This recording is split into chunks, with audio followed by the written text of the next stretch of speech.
이 대결은 현 WBO 슈퍼패더급 챔피언 엠마뉴엘 라바레테 대 현 WBO 슈퍼패더급 잠정 챔피언 오스카 발데즈의 대결입니다. 엠마뉴엘 라바레테는 세체급 석권을 해낸 강력한 챔피언이고 최근 라이트급으로 월장해 내체급 석권을 노렸으나 우크라이나 복서 데니스 베린칙에게 아쉽게 2대1 판정패를 당하며 다시 슈퍼패더급으로 내려오게 되었습니다. 라바레테의 라이트급에서의 경기력은 엉망이었고 패배 후 라이트급 재도전이 아닌 슈퍼패더급 잔류를 선택하게 되었습니다. 오스카 발데즈는 패더급과 슈퍼패더급 두 체급을 석권한 전 챔피언으로 샤커 스티븐슨과의 슈퍼패더급 통합 타이틀전에서 완전한 패배를 당하며 모든 타이틀을 빼앗겼고 엠마뉴엘 라바레테의 WBO 슈퍼패더급 타이틀에 도전하였으나 참담한 졸전 끝에 판정패를 당하며 두 번째 패배를 당하게 되었습니다.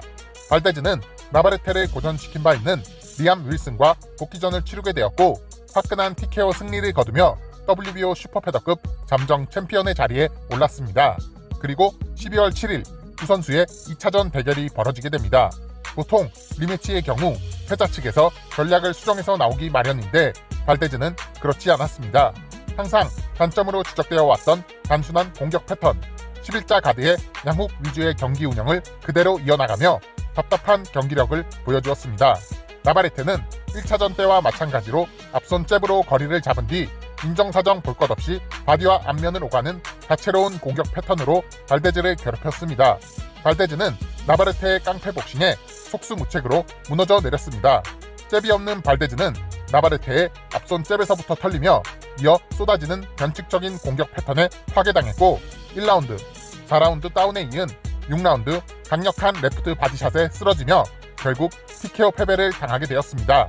라바레테는 슈퍼 패더급에서 여전히 깡패 같은 모습을 보여주며 강력함을 과시하였고 발데즈는 단순한 양훅 위주의 공격 패턴을 버리지 못하며 굴욕적인 커리어 세 번째 패배를 당하게 되었습니다.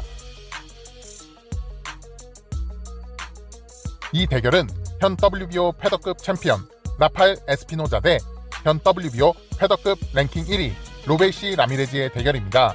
라파엘 에스피노자는 무패 복서였고 패더급에서 키 185cm, 리치 188cm라는 엄청난 사이즈를 가지고 있었으며 매우 높은 KO율까지 보유하고 있었던 강하고 유니크한 복서였지만 복싱 좀 봤다는 시청도들도 잘 모르는 무명 복서에 불과했습니다. 그 이유는 경기를 대부분 멕시코 안방 무대에서만 치렀기 때문에 메이저 방송사에서 언더카드로 출전해 눈도장을 찍는 빌드업을 하지 못했고 승수를 쌓아 올리며 랭킹을 올리게 되면서 실력으로 타이틀 도전이라는 좋은 기회를 잡고 미국 무대에 진출할 수 있게 되었습니다.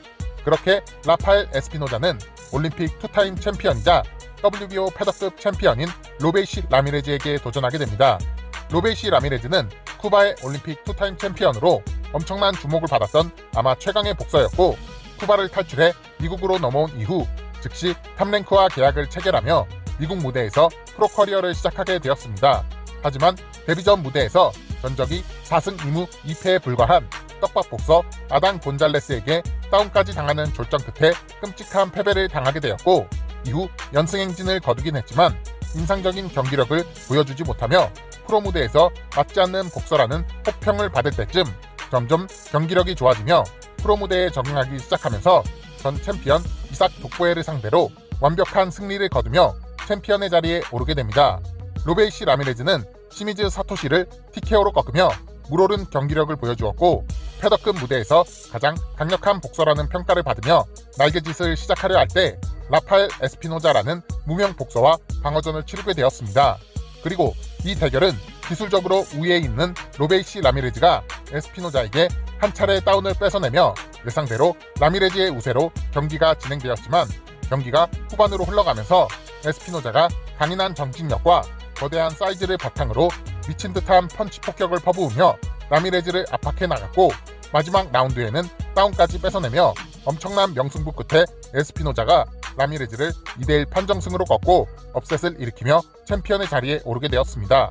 그리고 12월 7일에 치러진 두 선수의 2차전 대결은 라미레즈가 신중하게 경기 운영을 하며 에스피노자의 화력을 카운터로 받아치며 진행되었고 라미레즈가 바디와 앞면을 오가며 효과적인 카운터 공격으로 에스피노자의 화력을 막아서고 있었지만 노가드로 경기 운영을 하며 디펜스를 소홀히 하는 모습을 보이다 에스피노자의 축창 같은 라이트 공격을 맞고 아나골절을 당하게 되며 손을 들어 경기를 포기하게 되면서 라파엘 에스피노자의 5라운드 TKO 승리로 경기가 끝이 나게 되었습니다.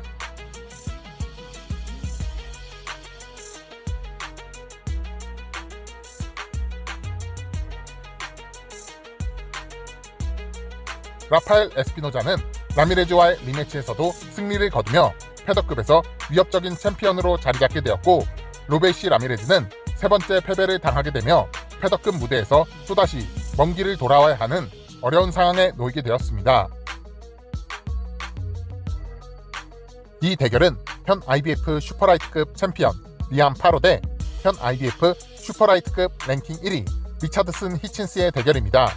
리암 파로는 호주 국적의 복서로 요마르 알라모, 브록 자비스 등의 중상위권 강자들을 잡아냈고, 슈퍼라이트급 붙박이 상위 랭커 몬타나 러브를 KO시키면서 본격 슈퍼라이트급 무대에서 주목받게 됩니다. 그리고 바로 기회가 찾아왔고 IBF 슈퍼라이트급 챔피언 수브리엘 마티아스에게 도전하게 됩니다.